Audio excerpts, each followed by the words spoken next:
Romantic love doesn't have to be between a man and a woman.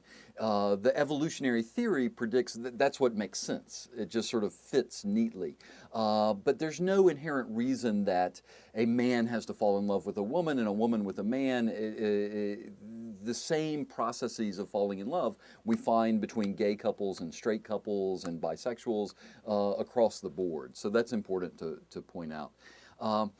And then along those same lines, as you're saying, romantic love varies enormously across cultures. What we imagine as romantic love probably developed in French courts in the 17th and 18th centuries. And this notion of that's wrapped up in love poetry and sort of the French courtly troubadours, and I would do anything for my beloved. Most cultures around the world, that's very foreign. Love is much more pragmatic in many cultures around the world, including romantic love. It is a necessity that we live together. It's a necessity that we form a family. It's a necessity that we do all of these things. So it's often much more pragmatic. In most cultures around the world, marriages are arranged. And we think of love and marriage. What's the Frank Sinatra song, Love and Marriage Go Together Like a Horse and Carriage? We think of that as being natural. And yet in most societies around the world, marriage is arranged, and for very good reasons. The arrangers would say, my kids don't know who to marry. They're too young. They're being guided by their hormones right now. But we, older generation, can see what the best match for our children would be. And in those cases, we can find romantic love evolving after marriage very often. We also find in those cases young people who would resist their parents' arranged marriages and really follow their heart, as we would say. And so, the study that we did several years back looked at romantic love cross-culturally. The hypothesis of many of our colleagues in anthropology is that romantic love is confined to Europe and to the United States, and those cultures that have been influenced by us.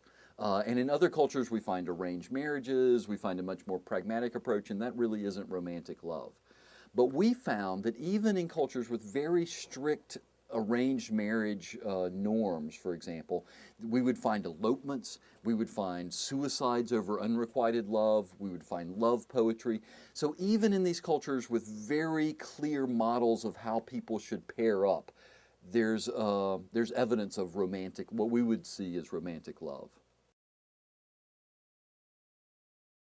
And I would actually say in our own culture, probably our manifestations of love are informed by Romeo and Juliet and the latest movies we've seen at the Cineplex and love poetry and so forth.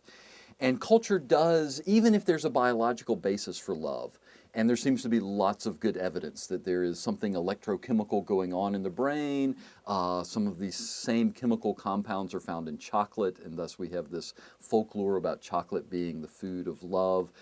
We can do MRIs and see particular neural networks firing.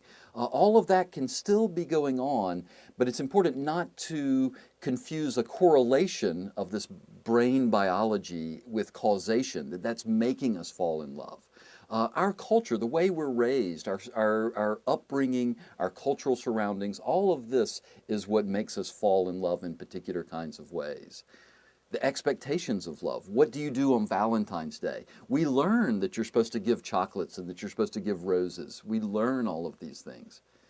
And this is, as an interesting aside, we can also learn not to love. I mean, children who are brought up in especially dysfunctional families often never form romantic bonds, and that's the tragic other side of this.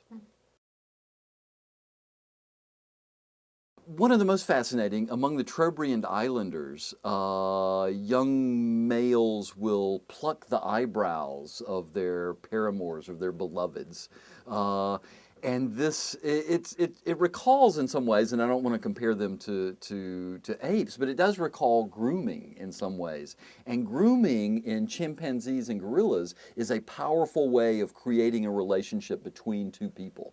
But I love the plucking the eyebrows. The most fascinating ways are that it's mostly muted in other cultures, and you don't see the holding hands. You don't see smooching in public and things like that.